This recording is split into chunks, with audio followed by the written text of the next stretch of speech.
Welcome back. You're watching Decision 2018, our News 2 live election night coverage. We have Senator Positive T.A. Nelson with us, Dr. Alexander Randall from UVI, and Siobhan Thomas, the president-elect, not yet, right? Not yet. Of the VI Bar Association. Now, earlier, I believe we were talking about medical cannabis. We're going to have a live interview, I believe, from St. Croix in a little bit. A senatorial candidate is joining us. But I wanted to ask you, Senator, do you think that this issue could become an initiative issue in the same way that we're talking about reapportioning the Senate? A group of St. Croix government retirees got enough signatures together to put a question on the ballot in a special election in March. And one of the criticisms for that was that might have been too complicated a topic to put on a ballot because there's only so many words that you can put on a ballot. Do you think that medical marijuana is a question that can be put on an initiative ballot? I guess if the politicians take too long in passing it and the people get impatient, it can be, but I don't think it needs to go to that. And I'll say this, we learned from the Colorado's experience that they did it through a constitution initiative, the People's Initiative, and by doing it that way, they ran into some hiccups because they didn't contemplate all of the factors that went into regulating. So they were bounded by constitution and they were trying to fix it by law. So that created some challenges for them. So I would prefer that, you know, legislators contemplate it. And some things aren't going to be in law. Some things are going to be in the regulatory board. Okay, so we got to understand that as well. So some of the complaints of some of my colleagues, you know, even though they've passed many things and they've said the board is going to regulate it, and the same thing with cannabis. Some things are left to the board because they based on the experience, they change a little bit, okay? And you don't want that in law because you don't want to have to keep going back and addressing the law. Remind you, I said it earlier, we are no longer pioneer in this venture. So there are so many models to follow. We learned from our trip to Colorado and Washington some mistakes not to make, like we were talking, I think, off the record. Should we roll them out separate? Okay, I'm sorry, Senator. I think we have the live feed from St. Croix ready. We have, I believe, gubernatorial candidate Javon James. Not gubernatorial, senatorial. I'm sorry, senatorial candidate Javon James. Thank you. Oh, he just walked away for some reason. You got us okay. again. Okay.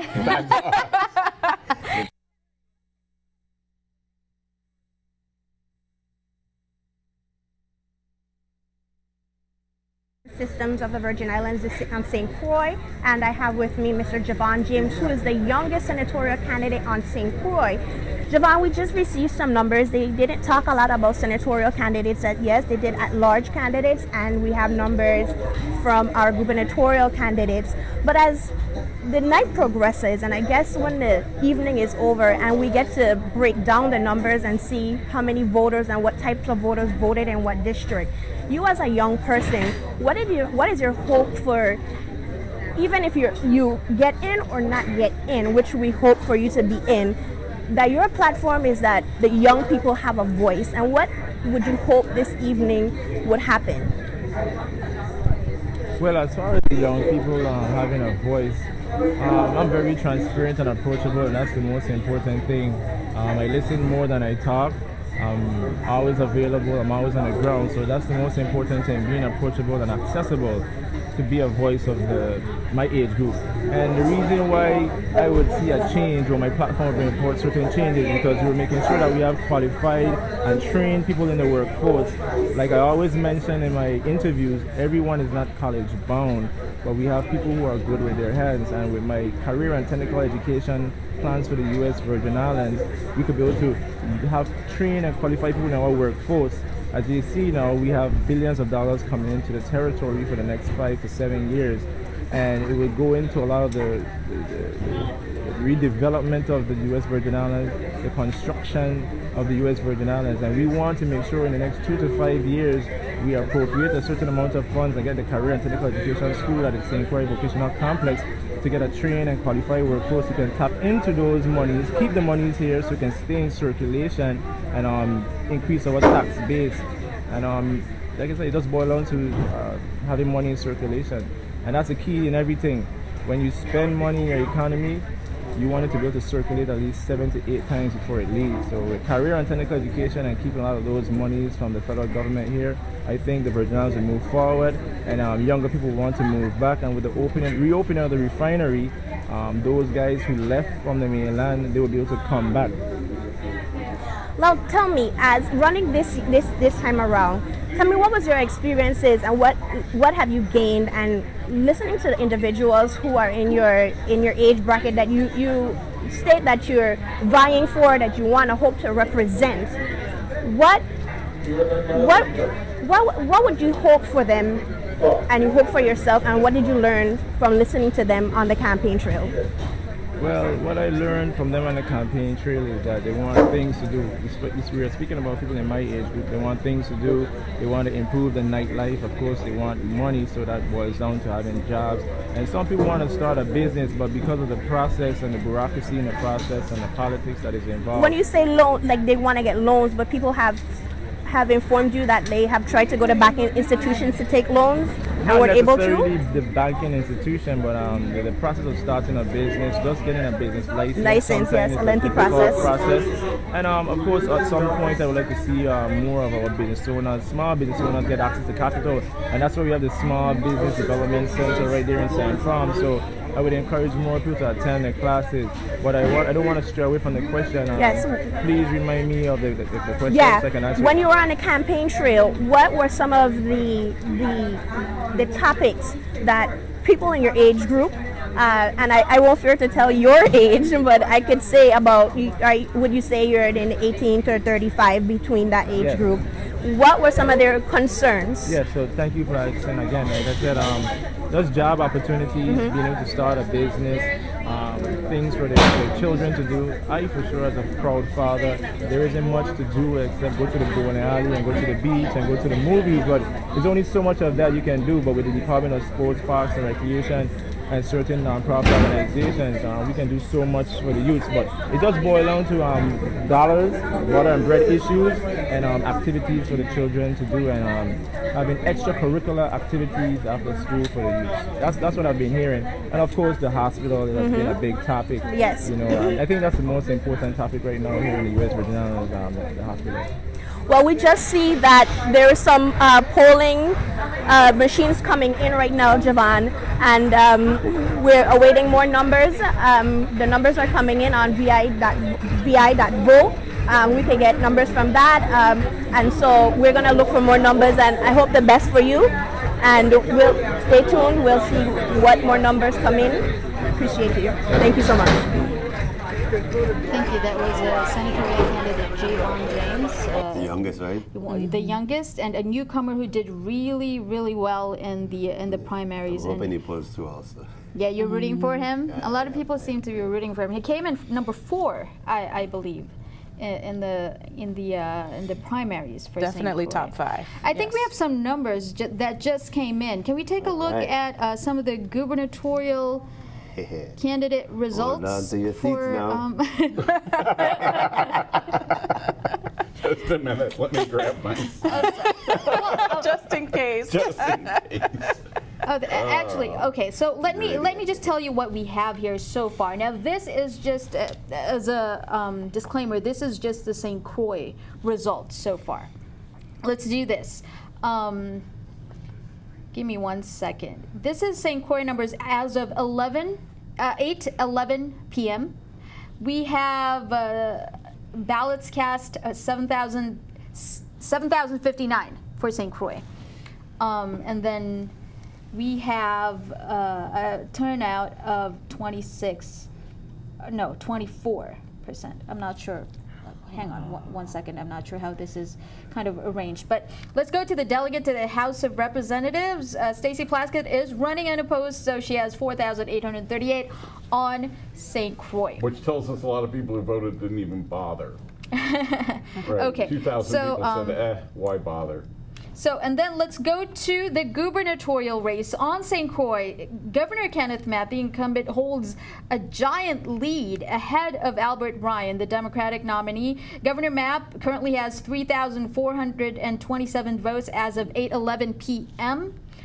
He also has 50% 50.29% of the total percentage of registered voters. And remember, he needs 50 plus 1 to win the race. 50% plus one. Yeah, 50% plus 1. Albert Bryan got 1,885 on St. Croix. That's 27.66%, way behind Governor Well, Mapp it's there. half. Now, as we predicted, Adla Fonsi Donistor got third place, although very far behind, 781 votes, or 11.46 of the total votes there. And the next we have Warren Mosler, 5.68%, or 387 votes on St. Croix.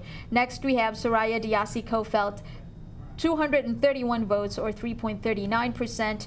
And then we have Mileto Smith, 60 votes, or 0.88%. And then we have Senator Jeanette Millen-Young, who has 36 votes on St. Croix, or 0.53%.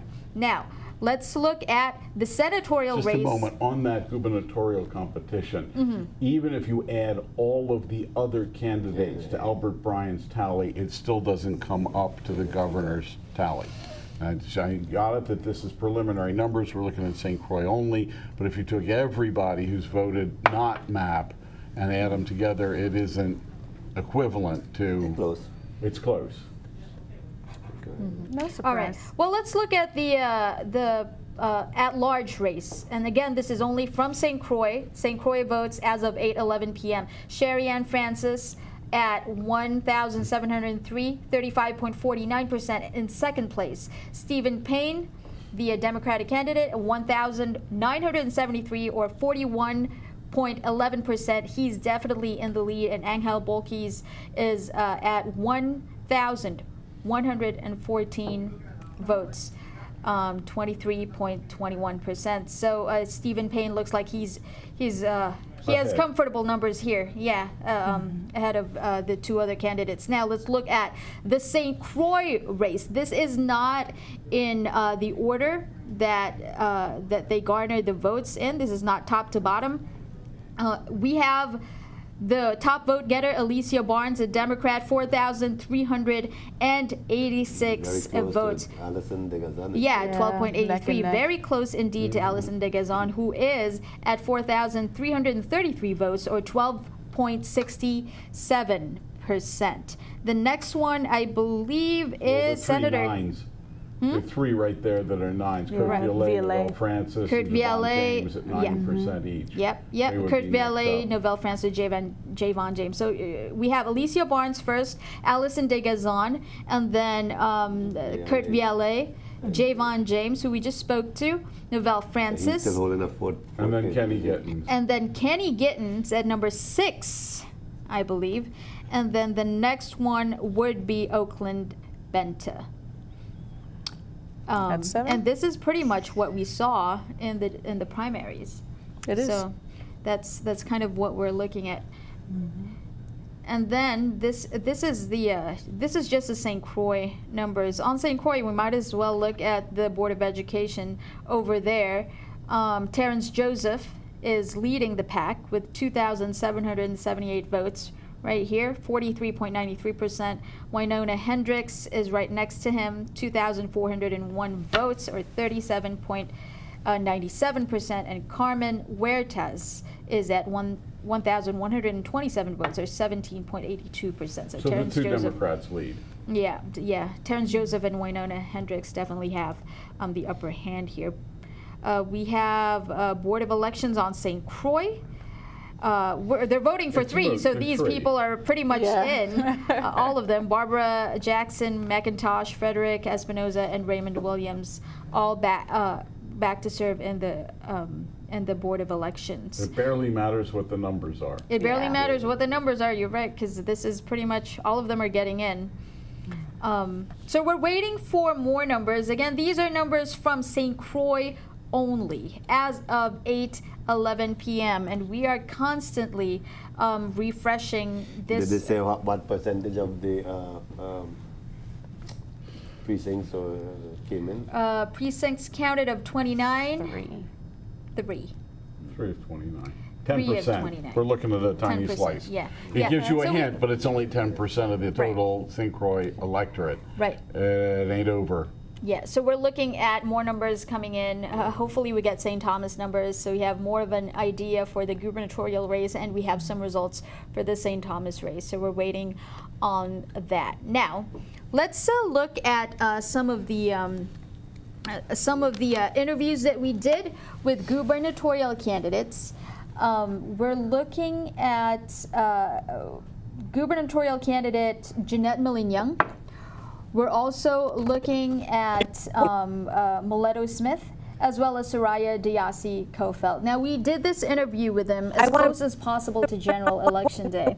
And one of the questions that we asked of them was, win or lose, what does their campaign leave behind for Virgin Islanders?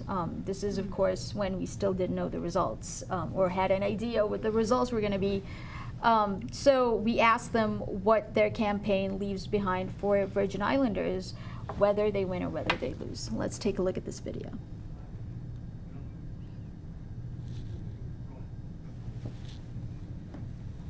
I want to believe that people are able to equate the let's make it happen with my trajectory in my career. And they know that wherever I have been, that's what I do. They don't have a promise from me, they have a commitment that I will get things done. And so having worked as a legislator for the past 8 years, where we know that a legislator's job is to come up with policies, do oversight, deal with budgets, I have been able to do more than my legislative duties. And so with having worked in nonprofit organizations, founded my own nonprofit organization, they know that it isn't just a slogan for me, it's my life. Let's make it happen is what I endeavor to do. Well, I believe my message resonates because it's relevant to what people are experiencing right now. We have a healthcare crisis, catastrophe, some would say, and we have an insurance crisis and catastrophe. Because so many people have been infected and are currently experiencing challenges just keeping their families healthy, and the cost and expense of the healthcare, it resonates with people's pocketbooks and also resonates with quality of life. Issues around insurance for many people are just catastrophic. Many people have been told they're underinsured. Many have not been able to recover because insurance premiums are so high, and the lack of affordability has caused them not to be able to close on SBA loans. And $1.7 billion of insurance claims in a short while after the two storms is resulting now in so many people not being able to get insurance because insurance companies have raised their premiums, and many of them are leaving the territory. So I think our message resonates because it affects a broad range of people, and it affects them close to and deeply in their personal finances as well as in their personal homes. Because they believe that their own interests, their best interests have not been served. And I totally agree with the people. And if you look back, it started with the prior administration and then it came with this administration, as if the public officials, they want to go in for their own self-service. They want to go in for what they can get for themselves, whether it's a salary, it's all the perks, being a boss to tell people what to do, rather than looking at the needs of the people and putting the needs of the people first. And that's how the slogan came about, putting the people first. And that's always been our main focus. What is in the best interest of the people? There you go. That was an independent gubernatorial candidate, Jeanette Millen-Young, Soraya Diassi-Kofelt as well, who's an independent gubernatorial candidate, as well as Mileto Smith, who's also independent. And I'm sorry, that was an error on my part. That question that was actually asked of them in that interview was, why does your message resonate with your supporters? Okay. And it doesn't matter whether it's, a small pocket of supporters. There are those who really believe in them and believe they could have really done a good job as governors and lieutenant governors in their ticket for the Virgin Islands. Now, Mileto Smith was talking about healthcare. That is his strength. He is the CEO of the East End, End Medical Center. Jeanette Millian-Young said that, you know, they didn't spend a lot of money on the traditional campaigning, concerts, fish fries, things like that. They really focused on getting to the people and getting that vote out. And then Soraya Diasi-Kofeld, of course, was her slogan is putting the people first. And what she really prided herself on was the fact that she wanted to be the governor who fought corruption and won the fight, because she believes that that is a cancer in our community that is eating us up from the inside. What are your thoughts on the answers to those questions by our 3 gubernatorial candidates? Lovely words, they're all polled in small numbers. And it doesn't, this really is a testament that if you don't have the political machinery in place, you can't get elected. It's true. Which is kind of sad, right? It doesn't Especially matter in a if you small have, community. Right, in a small But it's community. one of two things. You either have to have the political machinery in place, or you really have to be in tune with the people. Because I feel like that's, like when I first ran, there's nothing political about me. I did not even, but what I had at the time was footwork. I had sweat equity, I like to call it, where my Sweat time, equity. my time on ground working with the children. So I believe that's the only way to bypass the political machine. That's why, for me, the people will always, you know, all the polls never really had me trending anywhere, and there I was always coming in for 7 terms, in two different terms, 2 different elections. That was a record number of votes and got number 1. So for me, sometimes the pollsters aren't really in tune with the grassroots or the real people. They poll whomever, and you know, I feel that's where you gotta tap into if you want to bypass the machine. If you don't have that money, if you don't have that big backing. So what about you? What do you think actually resonates with voters when they think of you? I mean, that they can trust me. They can trust the Rasta man. My positive is straight up, you know, direct. I'm on the ground. I'm in the community. I remember I did not tiptoe. Most of these people that you see running, you didn't hear anything about them. You didn't hear any public opinion from them prior to running.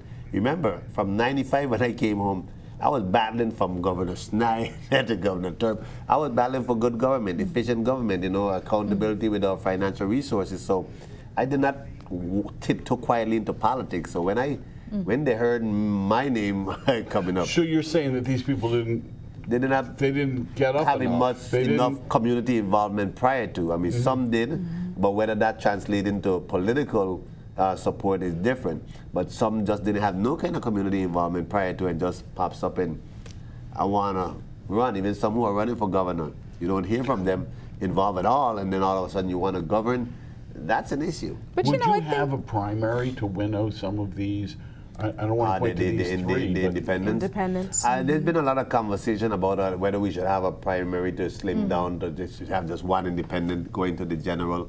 And you know, I'm open to seeing how and what we can do with that, because I do understand that, especially when you look at these individuals were in fact Democrats who wanted to bypass the primary process, and so thus they ran as independents. So maybe there ought to be something that slims down the amount of independents that ends up in the general, so you have maybe 1 Republican, 1 Democrat, and maybe 1 independent, you know. I think that's something we need to look at as a community. I do. Definitely. Well, Senator, you were a former member of the Independent Citizens Movement, Yes, and yes. they actually believe that having primaries at the expense of the people's money is an expense of the people's money that's unnecessary. I totally agree as well. I mean, albeit now, don't get me wrong, currently how the Democratic Party is set up, if I was a Democrat, I wouldn't trust the party handling the primary either, because there are too many party bosses who want to continue to have influence over the members who are elected to the Senate. So I think there's a problem there. However, I do agree, and I did not vote for any measure that was going to finance the primary, because I do believe that, like any party convention, that is where you select your party members, that is where you put your 7 up, and therein you build your party support. The way it comes out of there, there's really no unity amongst the party. You see, within the party itself, you see like there's 3, 4 different factions inside the party. Everybody's running against everybody. Exactly. Yeah. And I- It really flies in the face of the idea of having a party or having party unity. Yes. Even the ICM party, with its policies in place, candidates are running against each other. Yes. And so you end up with 7 Democrats, but it's not like they all stand up and say, we're the 7 Democrats who all agree on everything. We all have these policies. Here's the platform we agree to. Everybody's on their own. That weakens our whole political infrastructure. Exactly. And That is true. thus for me, I became an ICMer because I was a little boy when Governor King was governor. But I remember the reverence people felt. I lived in Watergut in Christiansted, now called the Ruby Rouse housing complex. And I remember then, and I wanted to help continue that legacy, build up the infrastructure, efficiency in government service, bring back the real pride. But for me, I see it's time now to create my own legacy, create my own road. I value Governor King and all that he contributed, and I'm going to remain true to some of those principles and values. However, I don't see the party growing. I don't see, I think it's a time to revamp all the parties in the territory at this I point. do agree. Based on agenda. Let's create an agenda for the Virgin Islands that involves infrastructure, that involves government efficiency, that involves our Caribbean and international relations. We're U.S., but we're in Caribbean waters, and we have Caribbean Absolutely. neighbors. We don't. That involves our national security, including preparedness, including hospital, including food and water supply. We really have to start a thing to be as self-sustaining as possible. Agreed. Because we are surrounded by water, and ships can stop coming for weeks or months if they are world trouble. And we need to be able to keep people alive and be able to sustain ourselves as much as possible, and we're taking that for granted. Food. Food is a scarce commodity in many parts of the world. America happens to be in the top 15 percentile, but here you have a food basket sitting there dormant on St. Croix. And food is an inflexible commodity. You must buy food. So if we're thinking about good economics, and you talk about small startups, there's so many ways we can go there. And I think it's whomever wins, whether in the Senate or government house, they need to develop a focus and an agenda that speaks to the Virgin Islands being as self-reliant as possible. I do agree. I want whoever is in to think about day 4 after Maria in St. Croix, day 4 after Irma in St. Thomas, and we build an economy, a Virgin Islands where we do not meet day 4 ever again. Okay, before we're going to take a little break again in a second, but let me have you guys look at another interview that we did with Jeanette Millen-Young, Soraya Kofelt, as well as Mileto Smith, and this time they're talking about hurricane recovery. The question is, do they think that Governor Mapp handled hurricane recovery well?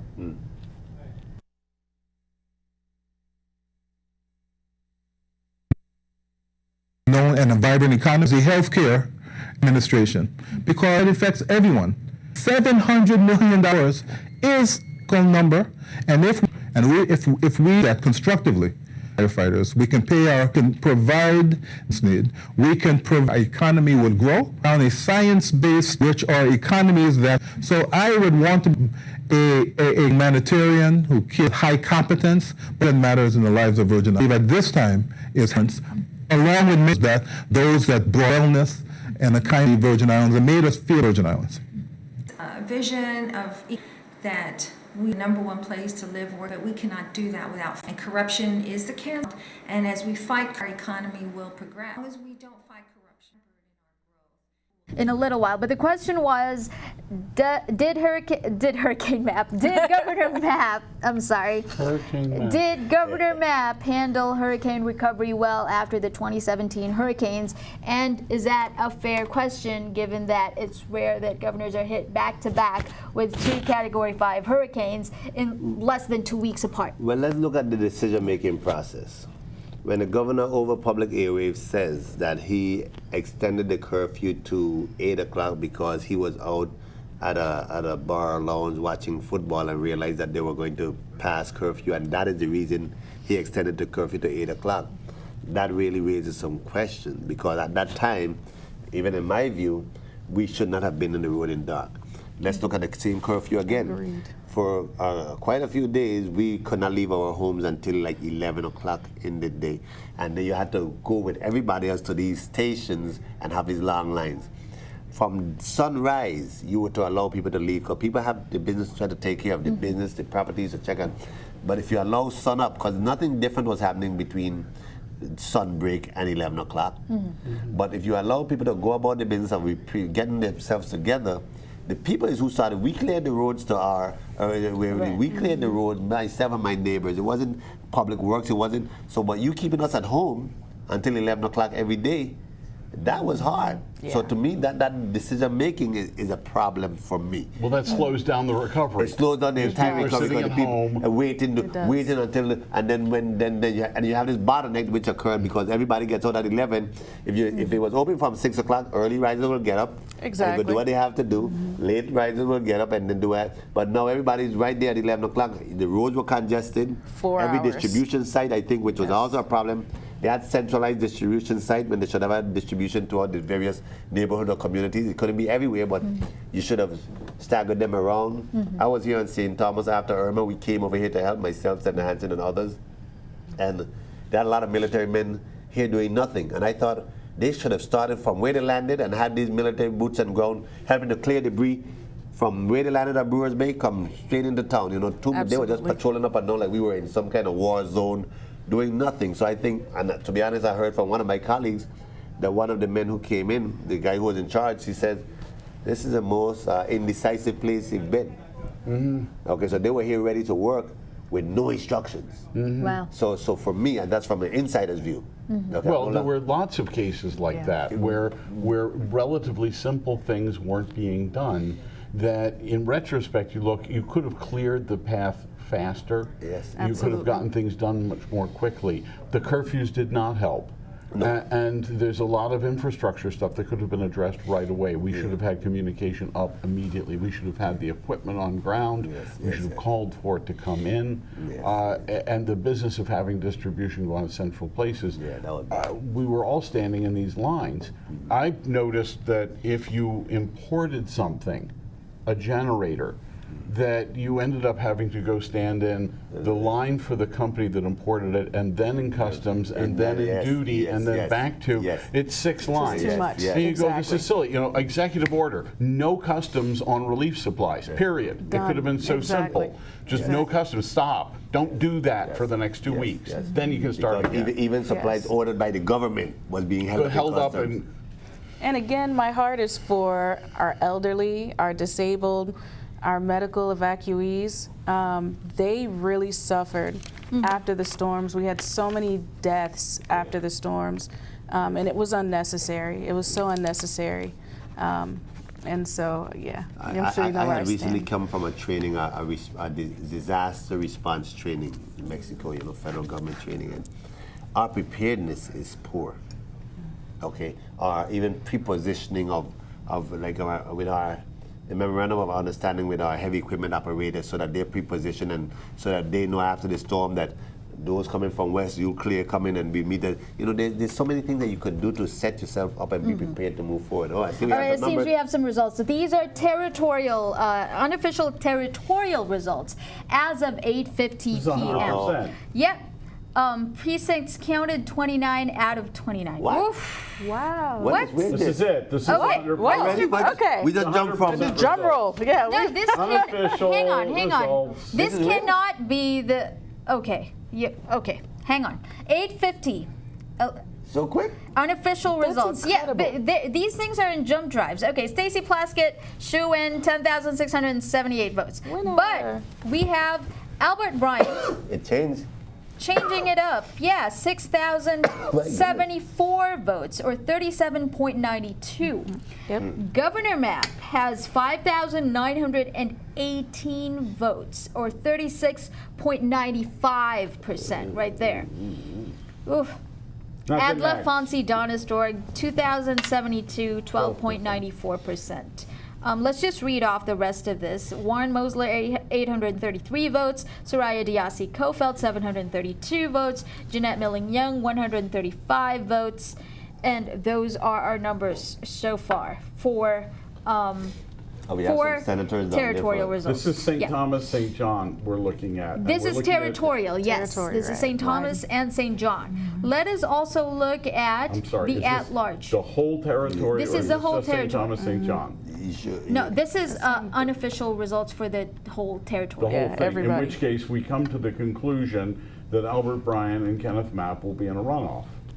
So far, it's looking like Give it. me 1 second. Albert Okay. Bryan at 37%, Kenneth Mapp at 36%. See, Now so everybody's my, at my 50%. prediction was correct. St. Thomas didn't want to see the incumbent. Yeah. All right, let's just read Slice through the the rest of Let's go this. through it. Legislature for the Virgin Islands at-large senator.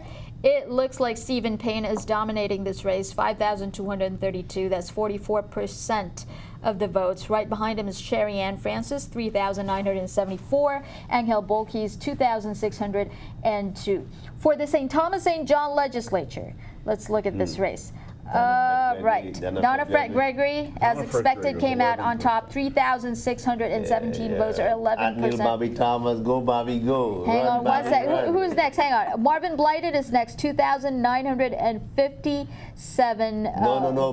Bobby Thomas Bobby got it. Thomas. Bobby got it. Thomas. Bobby Thomas and 966. Biden are neck and neck. Yeah, I'm sorry. Yeah. So we have Donna Fred Gregory and then Athniel Bobby Thomas, 2,966. And Marvin And Blighted. then we have Marvin Blighted at 2,957 And then votes. Dwayne DeGraff. Next, we have, where's Dwayne DeGraff? Hang No, on. one Adrian second. DeGraff. No, it says 8.55. Stedman Hodge. Stedman Hodge. Stedman Hodge coming in. What? Number 4, 2,860 votes. And then we have Dwayne DeGraff, 2,747. That's what 2,747 votes as 5th. And then we have Myron Jackson. Myron Jackson, number 5, 2,541 votes. This is sweeping out all the incumbents. Next, This we is all have new Janelle faces. Sirot, number 6, right? 2,456 votes. An incumbent. An incumbent. And then we have, who's next? Oof. Is this Alma Francis I Island? think it's Alma. No, it's Carly Joseph, 2,287.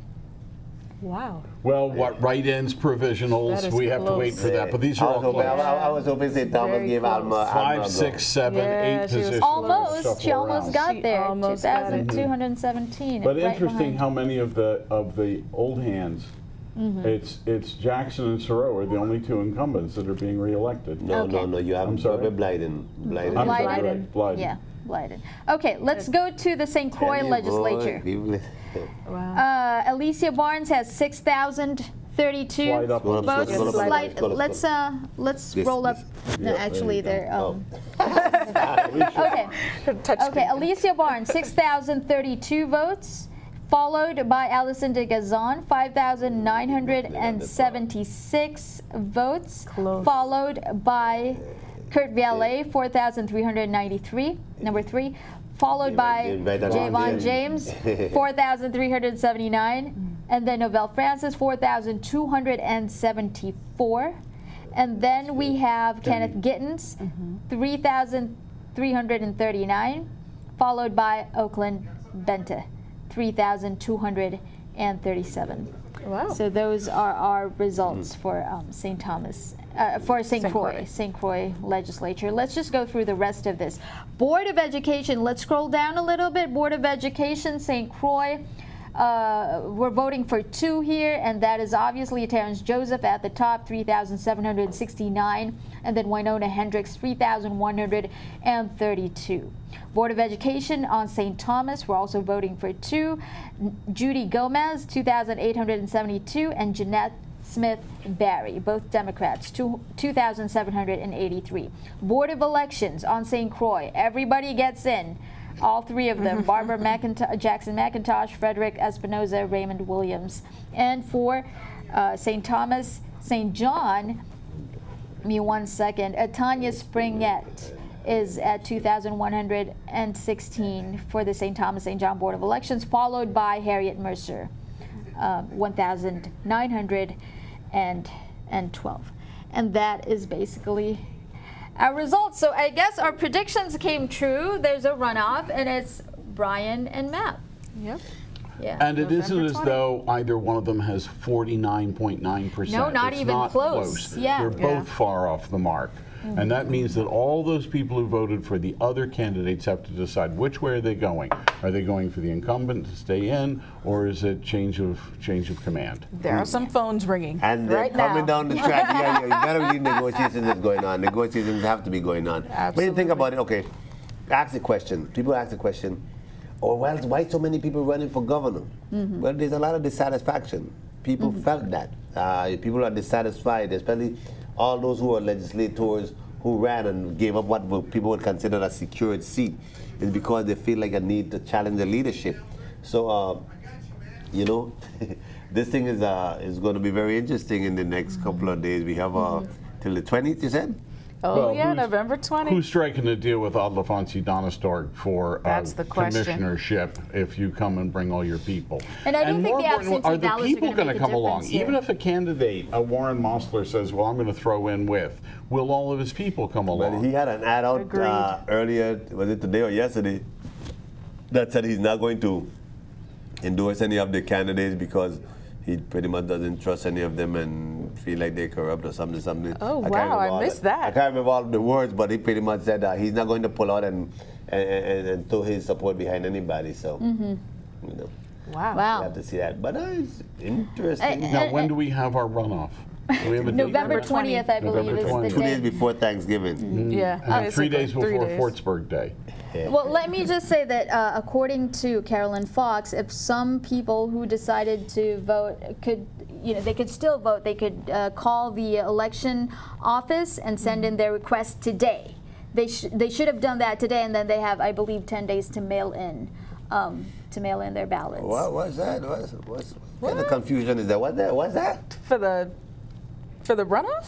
For this election. Oh, yeah, there's still a couple of days left There's for still the a couple of absentee days left. ballots to For arrive. absentees, okay, well. Yeah. So For we have absentees, yeah, provisionals, we absolutely. have absentees. This isn't Yes. finished.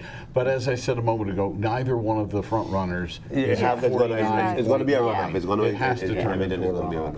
And that's what makes it interesting, because that's when the support sort of slim in between just two. You go from 7 Now candidates. let me And the cite question my will be favorite. turnout.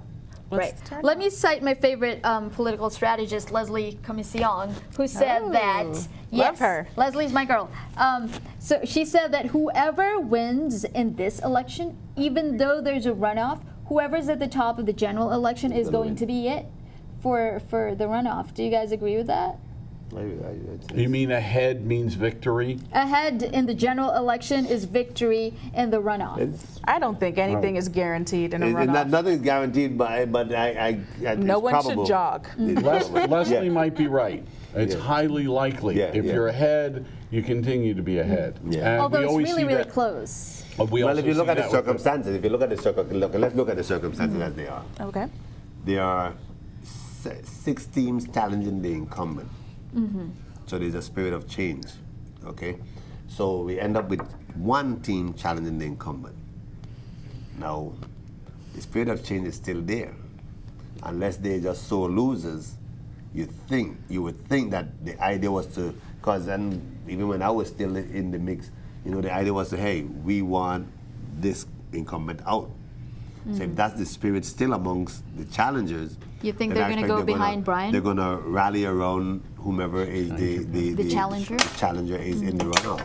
I mean, it just seems logical based on just because there's already. But these looking people at those challenging. numbers, this really could go either way in the runoff. That's not even like, that's about what, like less than a. You're asking me to do math after I'm 7 trying to do p.m. math in my head, less than 200 votes. 14, 15, Less than 16, 200, and Yeah, we're looking it's at very Mosler slim. having But if you 833. think about it, remember there's going to be more. The turnout there's still a lot of people who still not turned out for this election. Quick math. All of the not Brian, not MAP candidates 4 to added 7 in the together rankings, yeah. come to 3,995 votes. It's almost 4,000 votes that went to candidates who weren't Brian or MAP. And add that 4,000 to either Brian's tally or MAP's tally, and it's clearly 50% plus 1. So one or the other. If they just got all of the votes, all the dissatisfaction votes went to Brian, he gets elected. If all the dissatisfaction is Let's do even better. Let's split that all of the satisfaction in half.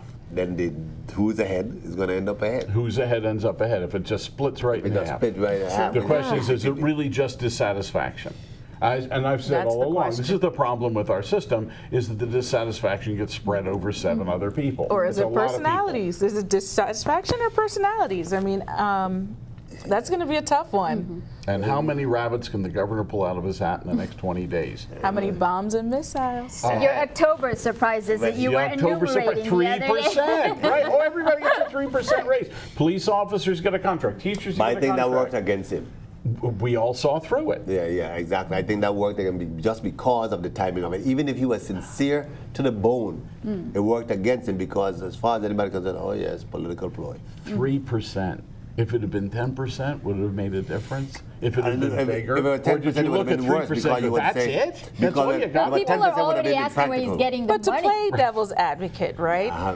Technically, about 25% of his governorship was taken away by the hurricane and recovery, right? So what if these last couple of months were an attempt to actually kind of get that back and get back that momentum that was there before? It might be, you're right. It might be, but as far as people perception, it's like, oh yeah, he's trying to butter us up. Okay, like I know this. We, the legislature, when the governor map came in, there was over $90 million sitting there to fix roads. That's Garvey bond money that we passed. The roads weren't done. They pretty much sat down and waited, and then now you see election year, here comes a whole slew of roads being fixed. First, an incumbent senator who understands that the money was sitting there over 3 years now. To me, and what's going to pan out right now is, what's his strategy? Did he implement his strategy too late? Wait until the upcoming election. The hurricanes probably threw him off. He was probably waiting to start a little earlier, but the hurricane recovery. But to me, when you play this, when you play with the people's emotions like this, then there's going to be a consequence. The people are not the same, people that you can fool off anymore. Yeah, True. so- Well, and they noticed the $14,000 hotel room, and they noticed the armor-plated limousines. and they some of the ads noticed made sure to bring the- that back to the fore again. Yeah. The $51,000 government employee to take care of mom. And those are some Those big are issues, things we all noticed. I mean, listen. Pretty legitimate issues. When yeah. it come down to it, and there's some things that I think the governor, where he made a mistake, was during those same press conferences after the hurricane. When people like me, I was sitting in my car clinging to my radio for about 2 hours listening for information. Same here. To hear all these sarcastic, cynical remarks here and there on a daily basis when you're sitting in your car, trying not to kill your battery in the car, to try to hear what's being said. Eating saltines. And all of the above. MREs. All of the above. MREs. And I'm like, okay, come on. So I think that he took too long to change that, and all that. You know what let me tell you what I appreciate about election. From everybody. Everybody eats some humble pie. We did. Everybody. I'm not talking about those who run it in particular. Yes. And all that nonsense he was going on with, talking like Donald Trump, talking all this nonsense about your mama, your this, your that. During the election, nice and trying to be all No diplomatic. Seti Fowl. No Seti Fowl and all this kind of stuff. Even senators who was walking around talking about 10 more than 5 and all this boasting stuff during elections. I can appreciate elections for that reason. Everybody have to eat humble pie. All right. Well, those numbers certainly gave us something to think about. We're going to take a little break. We're going to come back with, I believe, the videos that we were waiting for from the St. Croix side, as well as some more interviews with our gubernatorial candidates. You're watching Decision 2018, our News 2 live election night coverage. We'll be right back.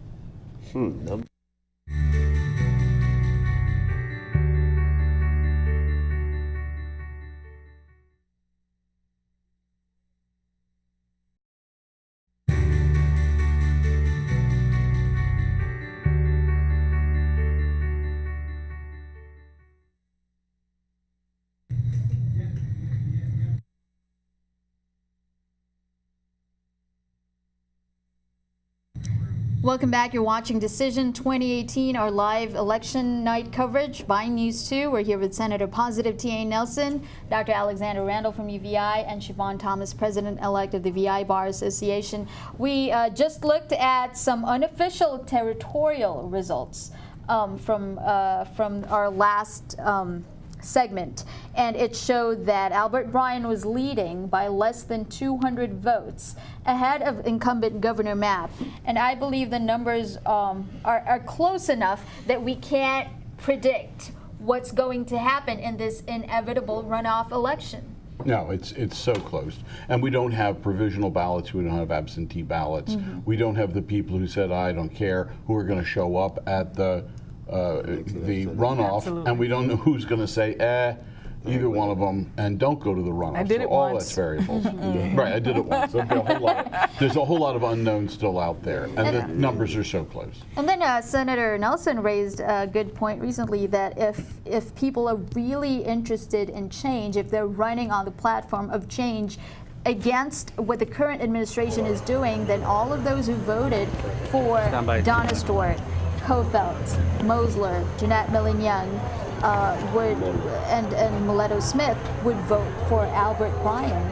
But as Dr. Randall mentioned earlier, with his quick math, there are about 3,000 votes that 3,995. It's almost 4,000. Almost 4,000 votes. Dissatisfaction votes. That could be split between those two, so that it could go either way. And just There's a lot. remember, there's some who's going to come into board now, because now that it's down to the wire between two. There's some who did not go out in the general election that's going to come to the runoff. So, it's still very interesting. I guess still, for me, I can appreciate that the election caused people to humble themselves. Senator, I'm sorry. I think we have Lieutenant Governor Osbert Potter coming in live from the field. I believe he's in one of the election offices. I'm not quite sure, but let's go to that video. Okay, Lieutenant Governor, we're here live with the Lieutenant Governor Potter at the Matt Potter headquarters on St. Thomas. Lieutenant Governor, how do you feel right now? Well, tired, but hey, we have 2 more weeks apparently of campaign to go, because there is going to be a runoff. I think most people who looked at this race right from the start figured that there would be a runoff, and we will know basic. Oops. We're going to go back to Lieutenant Governor Fair Potter. assessment. He said he's tired. Everybody. Out there any new commercials or anything like that? Candidates look very tired. We have to first take a look and do our analysis of this campaign and the numbers. But we basically have a story to tell, and we have to continue telling that story. And that's what we will continue to share with the public. That story as to where we are now, poised to bring this Virgin Islands into, to really stabilize the economy, to really get the infrastructure going, to build new hospitals, new roads, new schools, etc. We just have to get that across, that everything is in place for that right now as we speak. The financing, the federal dollars have been secured, and we are ready to go. And we have plans and we have the blueprint to go ahead. So that's the story we're going to continue to share with the public. This is your second runoff. When you first got elected, you were in a runoff, now you're in another runoff, so you're a veteran at runoffs. Yeah, that's a lot of people that are seems to sending be, out congratulatory the basic thing, the basic expectations. Now, with 7 teams running in the gubernatorial campaign, and you actually need to get 50% plus 1. It's difficult for any one team to get that on the first go round. So I think, as far as expectations, this is what we expected. We expected a runoff, and we are welcoming that. We are looking forward to the next 2 weeks, and everything will be settled by the 20th of this month.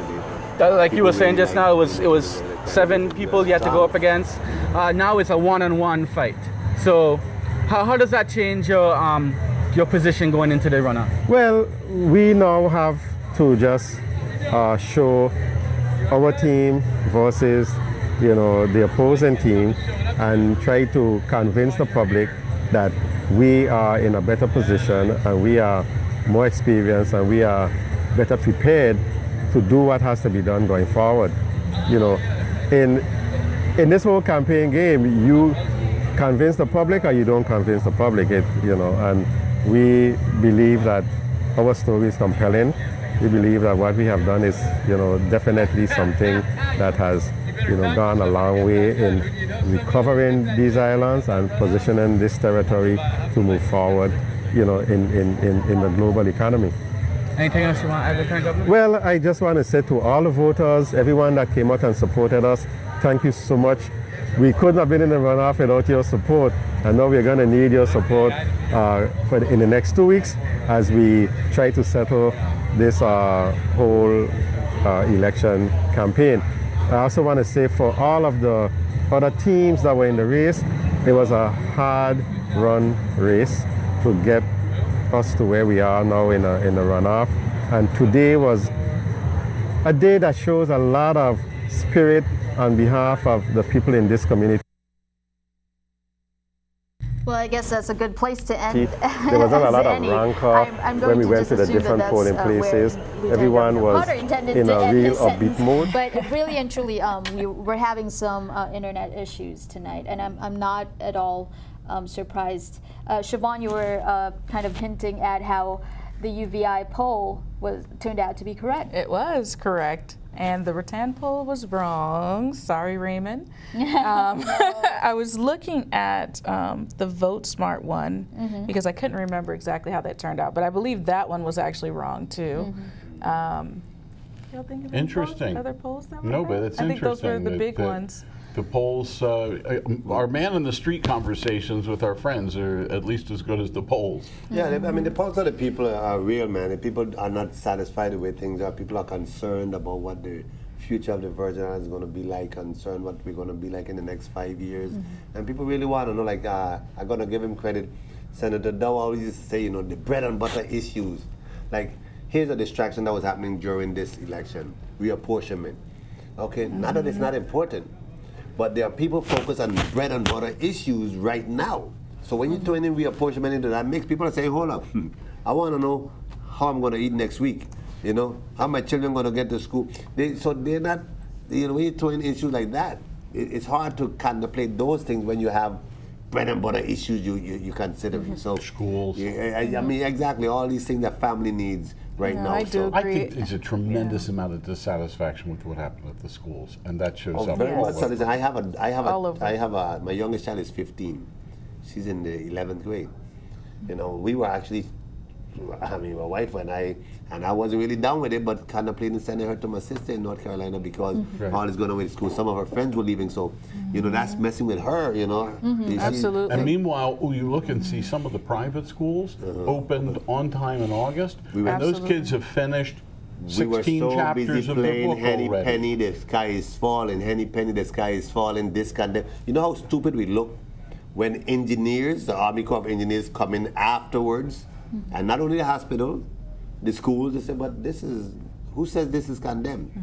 And so, And much of it is pre-existing. Exactly. Now, what a lot of people don't give credit to is the fact that what happened in Washington, the testimony in front of the committee alone was not what really happened.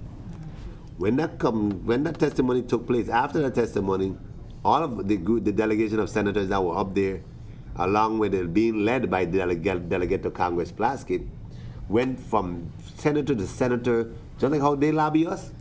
Yeah, people lobby us here. We were lobbying the halls of Congress, sitting in, meeting with them, letting them hear our story.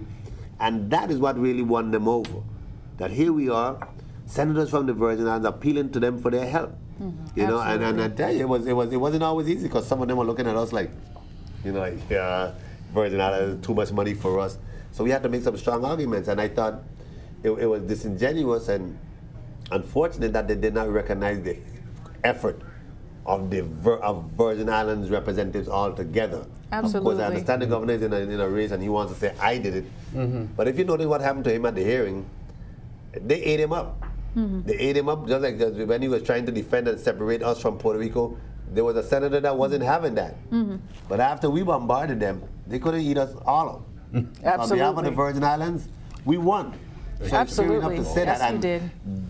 It's the delegate who got us to Washington. The governor wasn't taking us. He was going on a one-man trip. We went separate and apart from that. So I just feel going forward, we really need to see where we get the best foot out. And in addition to that, Delegate Plaskett grabbed their hands and said, now come on down with me to the Virgin Islands and hear more about our story. The way Ron DeLuca used to bring him in on fishing Even if trips. she was running with against somebody this time, I was fully going to endorse her and support Absolutely. her because I think she did. But what she Can I did do, interpret even what though you just said? Did you just say that the current governor was not a team player with his own senators? He wasn't. He wasn't playing on a team. wasn't, He and wasn't then, coordinating. Did he come to you and say, let's all go together? No, he came to us and tell us pretty much what he's going to do and this is where he's going to be. And we were asking questions then, and the delegate was there. At first they weren't seeing eye to eye about this whole thing. And afterwards, the delegate met with us in a separate meeting, and that's when the delegate said, listen, senators, I need you to come to Washington. I'm trying to tell the story, but you're going to help me convince them. And we planned a separate trip all together, okay, to concur with the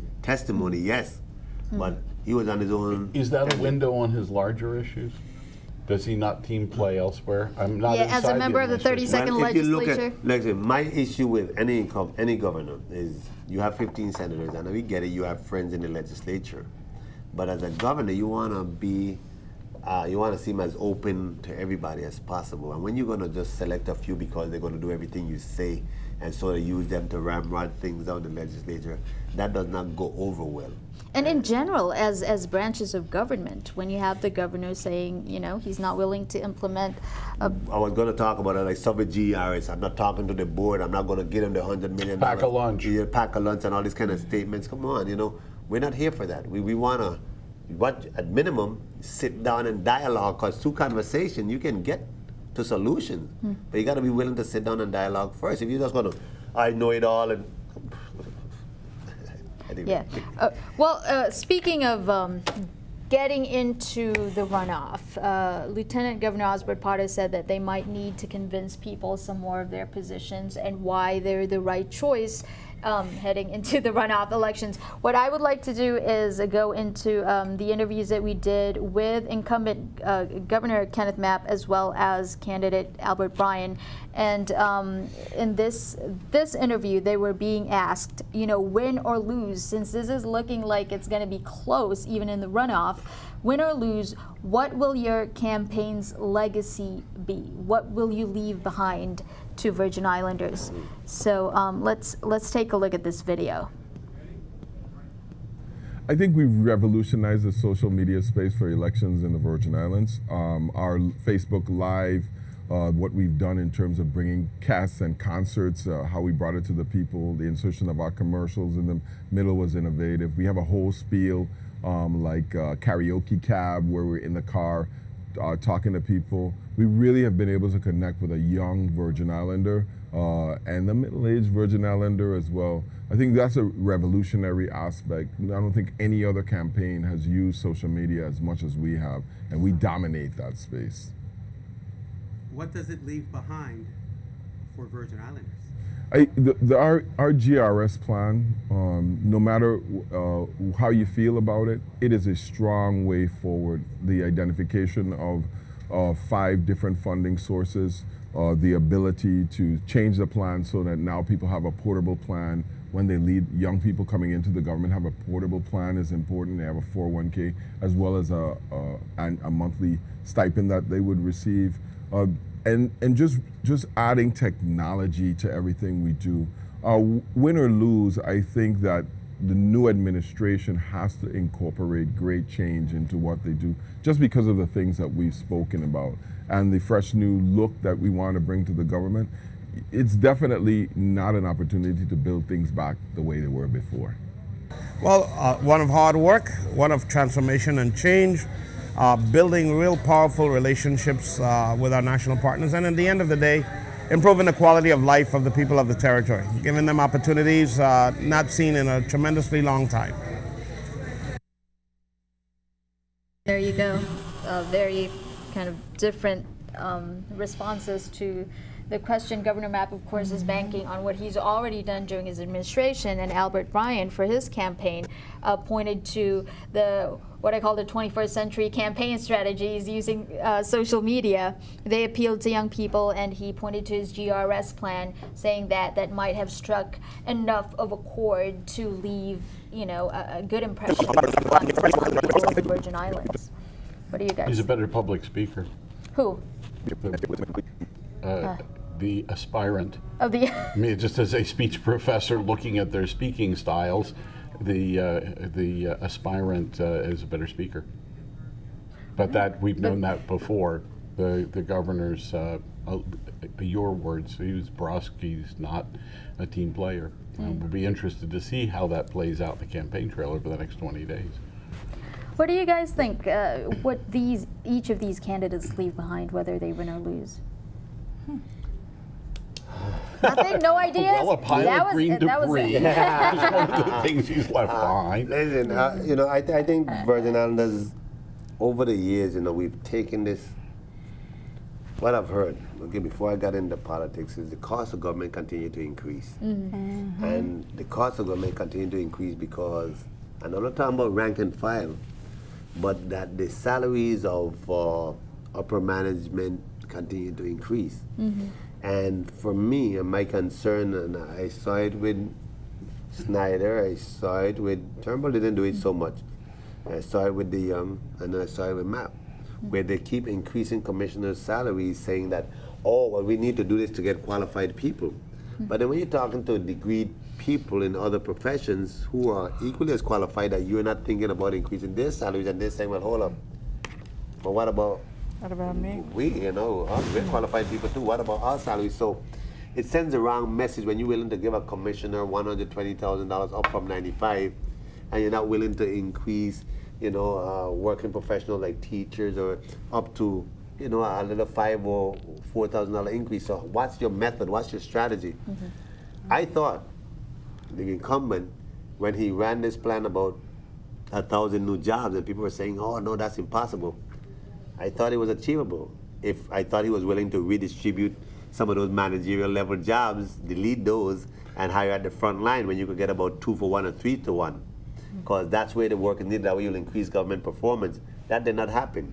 You had a chance to executive order, legalization. I mean, Puerto Rico governor did that, trying to preempt us. Okay, and we were first in the Caribbean having this conversation. There are quite a few Caribbean islands now that have surpassed us on this adventure. And to me, the governor sort of laid playing politics, and that to me, had he done these things, he probably would have run unopposed. If he'd done the 1,000 jobs. If he'd done the 1,000 jobs. Imagine if we were sitting here right now going, well, Governor Mapp got 1,000 new police officers, teachers, if he was able to say, he told us 1,000 here. If he was able to say that I reduced some manager positions in government and was able to instead hire some frontline service personnel, that would come over well. If he was able to say, we legalized cannabis and now we are experiencing X amount of millions of dollars that we gave towards public education, that we gave towards healthcare, that we gave towards, these are opportunities that were sitting right in his hands that he did not act on. Now, I didn't want to pass my thing, he didn't have to pass my thing, but here you are chief executive, you have the opportunity to, he did the executive order for gay marriage, and that was a contentious issue, so why didn't he follow up with, I'm just saying, if you're talking about being, in a position to be re-elected with little challenge or less challenge. Let me use this opportunity to segue into another interview that we did with Mr. Bryan and Governor Mapp, and this time, Dr. Randall, you mentioned they left behind a lot of green debris. Let's talk about hurricane recovery. Governor Mapp, of course, is asked, how did he do? How does he rate himself with how he handled hurricane recovery? And Albert Bryan, was asked to critique how that process went for Virgin Islanders. Let's take a look at this video. I think we've progressed really, really well from a year out from the storms. I think the mere fact that we've gotten the Virgin Islands up and open for business, that we have high demand for whatever lodging space is available, that this winter season we will have the highest number of cruise passengers visiting the Virgin Islands in over 11 years. that the demand for the territory is awesome from a tourism perspective. And then we have this recovery that's taking place that's driving employment and driving revenues through business. And then on top of that, we have the $1.4 billion investment in the economy into Lime Tree Bay facilities with the reconstruction of the oil refinery. So I think that's why we've seen significant drop in the unemployment rate. We've seen drop in the crime because people are out working, they're earning monies, they can take care of their families, businesses are doing well, and it's only going to get better. I think it's a fair judgment because he was disorganized from the first one. He had a complete island in St. Croix that was barely scathed by the first storm, and he wasn't able to respond. And people forget the Cushions actually loaded personal boats and sailed across the water to bring supplies to St. Thomas. In the grand scheme of things, it was a minimal effort, but it was huge because the government at that time was totally unresponsive to the people. And then for weeks after the storm, you couldn't hear anything from our government. FEMA is really one that came in and took charge. Our Vitima system is completely broken down. This administration has really shown the importance of really vetting these commissioners and directors of these departments when they come before the legislature to make sure that you're just not another political crony that I'm giving a job so you don't run against me, but you're actually equipped, educated, and positioned to really serve the people of the Virgin Islands in case of a storm or any other natural disaster for that matter. You seem to agree with what Mr. Bryan was saying. Well, I mean, it's true. I mean, when you think some of the things the governor was taking credit for is not the governor. I mean, people wanted to come to the territory. People have an interest of seeing how we made out, you know. So that's a natural. You know, those aren't things that increase passengers. That's not anything we did. That's just the market. We are a U.S. Caribbean island, and there's something called aftermath tourism where people want to come to a place that was a disaster to see how we did actually recover. Take a selfie or two. They take a selfie or two to say they were there, Destroyed building. Yeah. Exactly, So I think to take credit for that, it says that he's really pulling on all of these things. When you look at towards a specific administration, that's a whole nother question, and that's what some people are actually looking at. Well, it's like that image of the guy with the lever that he can just pull on a lever and here come the tourists. It's the same kind of thing. It's much more complex. And really the question is, how much stuff didn't get done?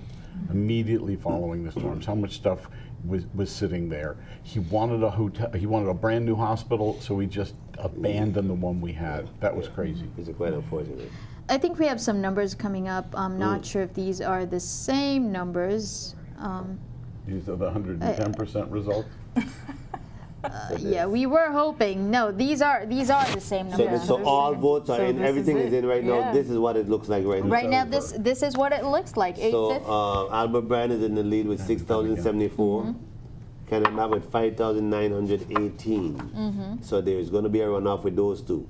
Yep, definitely. I think the main surprise is the voter turnout, 32%.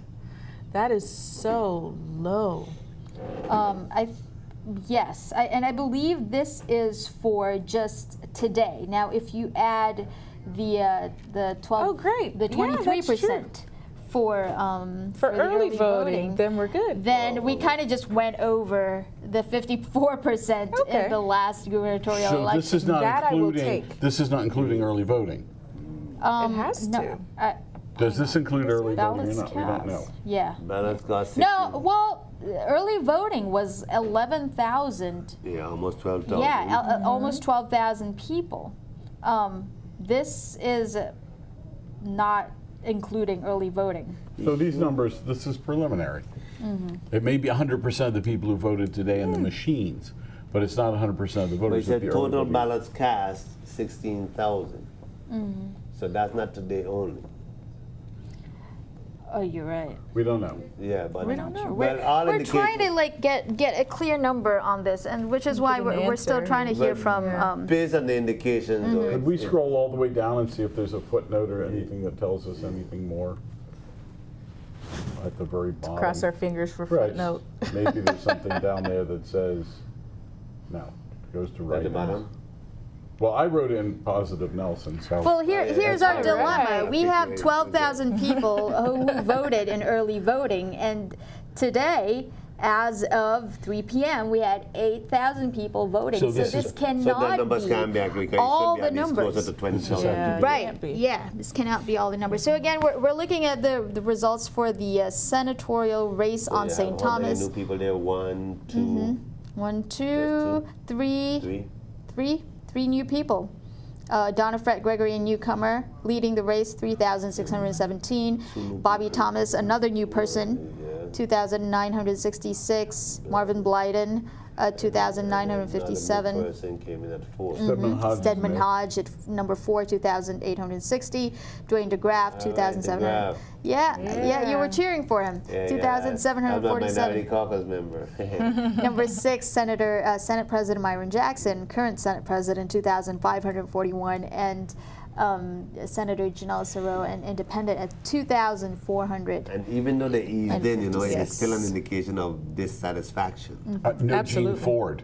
No Yeah, Gene Ford. No Gene Yeah. Ford. I mean, he had the He was already presence of slipping in the community. primary anyway, so it's not a total surprise. And there you go, Here on we have St. Croix. Addison, the Gazan. No, Alicia And Barnes Alicia at the Barnes, I'm top, sorry, yeah. 6,032. And that's the way it was in the primary also, Yeah, right? same Is thing. it similar to the primary? Pretty Oh. much. So Alicia Barnes, Darren Alison de Stevens, Gazan, Stevens, Kurt I did, Viale, number 7. Javen James, Novell Francis, Kenneth Gittins, and at number 7 is Darren Stevens. Bogut. What? There are a big gap came up. between the 6 and 7. Yeah. Darren Stevens. Hang on, let me just check this. That was looking different when we were looking Yeah, at it. right. Right. Kenneth Gittins and Oakland Benta, I believe, I had was Oakland Bentas. 3,000. Yeah. Where's Oakland Benta? Yeah, that's okay, it. we need to revise these numbers. Oakland Benta should have been the Number next, 7. the number Oh, 7 okay. at 3,237. 1,000 So- votes more than Darren Stevens. Yeah. Yeah. It was close, though. It was Yeah, right on the yeah. edge. Yeah. So, so that's season. what we're looking at. One thing I'm great sim- about this election is we have so much talent in the Virgin Islands. We have so many people invested in the Virgin Islands and just want to see this community better. That was the part I was encouraged by, for sure. I'm impressed that the top vote getters on both islands are new. Oh, Absolutely. And Number women. 1 An and 2. indication women. of what's going on. Yeah. Indication of what's going on. Indication of what's going on. New faces. Yes. And that, you know this better than I, but they walk through the door on the first day as the top vote getter with a little more clout and able to say, this is what I want to see happen. This is not going to I be. have a referendum from the Right, people. but we also don't have old hands saying, well, we're just going to run it the way we do, newcomers come along. Well, there are some old hands there. Just I think there are enough newcomers so they can start a new trend. But they're even new old. They're new old ones. Janelle Saro, this is her second term. Yes, right. Bobby exactly. Thomas, well, first term. full term, First actually. full term, yeah. Yeah, she came in actually, halfway one through. of the Yeah. oldest old hands here. There are only a couple of really old hands. Which is Roy Gittins, Myron Jackson. getting just. But came some back. of the old hands are. This is their second. to go into the third term, like VLA, Francis. This is Go their back third to term. your first term. How many of those guys are still here? Oh, nobody. No. Total turnover. 2005, January 2005. Total turnover. Yeah, And isn't that what we want in our legislature? We really don't want people to stay forever. You don't want people to stay forever. Now, there are some benefits to having The old institutional hands, knowledge yeah. and some old hands.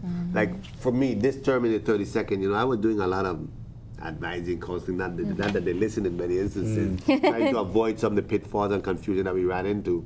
And that was part of my frustration. They just didn't listen and still end up making us look like we weren't, like we didn't know what we were doing. I think it's important that that some seniority is important. You don't have to play by that rule though, because they sometimes tell, like right now, the Senate president is supposed to be on St. Croix. I know that some of the senior ones going to want to talk about they want to be it. Are the new ones going to let them be it? I'm watching that to see. I won't be surprised if one of these females decide, something, that they're going to form a majority, and they might even leave out some of these incumbents who think they're going to, because they've already been bandering for power already, as far as talking about who they're going to make president, et cetera, et cetera, et cetera. So that is what I'm going to watch. Wouldn't it be interesting if all the incumbents were in the minority? Oh, and they just form Wouldn't that be and they just do a- Senate. And it's like a for me, revolution. what I would advise them is that you can do that, and that way you don't have to be disturbed by people who have their old baggage, their old axe to grind, and sort of force them to follow the new trend. They can do that, not to leave them necessarily out of all chairmanship or all these kind of things, but you know, definitely tell them you're tired of this old politics. And my concern that I did have, and I did not really try to get in the way of anybody's campaign, re-election bid, whether gubernatorial or Senate, is that I was concerned with the senators in the Senate now, who is willing to just pass things on the governor's behalf without proper scrutiny. And I did not want the governor to win again and them to win again, and they just have a, you know, I'm not going to be in Senate to stand up as a, you know, to defend It's the people. first branch of government. So I think it's important that we at least have somebody that's just going to go along. Senator, we're going to take a little. Actually, we have somebody coming in. Stephen Payne? Stephen Payne coming in from the field live? Okay, they're trying to set that up. Okay. So I think that we're looking at what it is now. Well, we may be looking at what amounts to a revolution. That with these new faces in the Senate, the possibility that the incumbent would get out in a runoff come January of a new Senate and a new governor. It could happen. It's very possible. It's been a long time coming, but change is going to come. Yes, it is. What? Are you going to start singing, Senator? You must have heard me with that one before. No, that was on the trail. I'm off of that. Well, we're talking about the trail. Is this your last trail that you're setting off on, or what's going on? Why we have to go there? We're talking about these people who are running. I'm not. I don't know. I'll tell you this. You know, I'm very interested in what becomes of the Virgin Islands. I'm a grandfather now. I want my grandchildren to be able to come here, grow up here. So I'm very interested. If the question is specifically, am I going to run again, whether for the Senate or for government house? I don't know. Right now, I'm just committed to do whatever it is I have to do. I'm going to do some coaching, some life coaching. My ideal job would be an international motivational speaker. You know, I want to inspire people to go beyond their perceived limits. You know, so I'm going to try my hand in private entrepreneurship. But I'm open. I'm here. I'm committed to the Virgin Islands. Whatever that means. I didn't plan to run for the Senate. People will tell you that. That wasn't an ambition of mine. It happened. So wherever he leads me, I will follow. And the he I'm talking about the Most High God. Well, a lot of people do definitely support you, basing on the comments that we have on Facebook. Every time you talk about a certain topic, people do express that they're rooting for you still. In particular, listen, you know, of all my 14 years in the Senate, you know, all the time I kept wondering, well, when am I going to start to run into some of the big players in the Virgin Islands? That did not happen until I started talking about cannabis, surprisingly. And so when my colleagues kept talking as though, you know, this, oh, Rastaman on the trees want legalization, there are a lot more people interested in legalization than the people you see hanging out on street corners, or the people you know that you see, you know, that you imagine, you know. And well, we only see it now through the eyes of it being illegal. Exactly. And That is so true. everything about it is going through that window. Exactly. The dime bag guy on the corner who's got to hide and pretend he's not in the business versus a pharmacy where there's a rack of cannabis products. You walk in and order one. As you That's mentioned, a completely different model. the pharmacies in the territory now are currently ordering CBD oils. Oh yeah. Customs are starting to hold some of those, so sometimes they hold, sometimes they don't. But that's an issue because it's legal within all 50 states. Patients, Virgin Islands are starting to see the benefits of the CBD oil. Now, some will argue that the whole compound of the plant is better than just the CBD extract, but albeit CBD is still beneficial. But And now if I want it, I can't get it. you can't get it. Right. I mean, And except if for what I do pharmacies might want to have get CBD. cannabis, I got to go into a dark alley. Yeah, And I probably got to get carry robbed. cash. Yep, And the other guy's going to come with his supplies, and he brings his gun, because if he take me out, then he goes home with the drugs and the money. I bring my gun, because if I take him out, I go home with the drugs and the money. So I bring my friend, and he brings his gun, and that guy brings his friend, and they got their guns. And now we got 5 or 6 guys with guns, and all of them thinking if I just take everybody else out, I'm going home with the drugs and the money. We have created the formula for crime. And on top of that, quality control, you don't know when you go home if it's going That to be is true. poo-poo stuff or it's going to be good stuff. Yes. You mean the oregano and that $10? You have some experience with oregano given to you in Texas. Lots of experience with oregano. I want to be clear about this. I have a lot of experience with oregano. I've made pasta sauce many times. It's like lasagna. Lasagna. My lasagna is a prize-winning lasagna, and that's fresh I'm oregano. glad that was Well, your nobody's response going and to not arrest mine. you for oregano, is what I'm going to say. Oh. But you're right. Like the face of cannabis use, it still remains, you know, there's still a stigma, a very Wrapped up in strong crime. stigma that people are afraid to come out and say they use weed, they, you know, have edibles or they smoke, or and that's what it is all over the country, even in states where it's illegal. It's common. It's very common. Well, here it's very common for a lot of the sticky bread. elderly use it to make tea. They make. I remember you saying that at the Senate. You It's had- very 2 common. years ago. You had a moment in the Senate when you asked the testifiers who knew anyone who used cannabis. Yeah. And one person said 40%, and one said 60%, and one said 99%. And I heard the 99%. I thought, That's the everybody that person knows is using weed. Everybody. I mean, 99%. It's just like saying everybody I know. And I think that's really, it's very telling. Right? It's not like, well, I have a friend I knew once upon a time when exactly. I I had 5 friends, so 3 friends out of People try 5. to You distance know? themselves, but listen, I went to college, and a lot of the people I went to college with who are now doctors and lawyers and high positions, and in college, you know, when they were partying, you know, you'd be surprised. So I'm saying to try to make it seem like, you know, it's just defunct, you know, people. It's not fear. It's just not fear. Because we're seeing it through the window of being crime. Exactly. Right? So It the is. people who are defunct are the ones who end up being the criminals. It's just, it packages the whole thing negative. You know what I did not say with it relative to DCRIM? DCRIM was started by law enforcement across America. And even here, it's a deputy attorney general who called my office one day and say, Senator Nelson, I need you to get rid of these Monday morning cases. Sir, what's that? Well, every Monday morning, we're tied up in court because these police go out on the weekend and they arrest a lot of dime bag people, and then we gotta go in court, and it's not worth the money. Well, I think also the other thing is, you know, here in the Virgin Islands, we conflate use and support of a bill regarding any sort of legalization or exactly. decriminalization. Yeah, You it know, is so unfair. Myself, I'm not a user, Exactly. but at the end of the day, I do see the benefits, and the research that you've provided has been invaluable. If it's one thing that hurt me, I hurt my feelings personally, is, you know, I've had colleagues who pushed, you know, from gay marriage to all kind of things. People don't run around and call them gay or whatever. I have a colleague calling me Puff the Magic Dragon because I'm pushing legalization. And I'm like, okay, so we're okay with name calling. Okay, now I don't take any meds for any mental illness. So I could be mean, but because I'm pushing legalization, you're gonna throw words at me and say all these kind of, and I'm like, you know, okay, so when did it get okay to do that? You know, what are we doing here? So anybody who supports cannabis is just you're allowed to you know, say these things, and that hurt my feelings personally. You know, I was stripped of, you know, as far as they're concerned, they were stripping me of all my credentials on the wall, like, you know. If I wasn't already a sitting senator, you know, and I'd came up with that, and I was like, wow, they would make me seem like this guy that came out the bush. My hope for this new legislature is civility. I want us to be more civil with one another. It's such a small community. Can we work together? Let's not we even all just say get the along? words minority and majority. Let's ban those words from the chambers What if of we our had a majority of legislature. 15?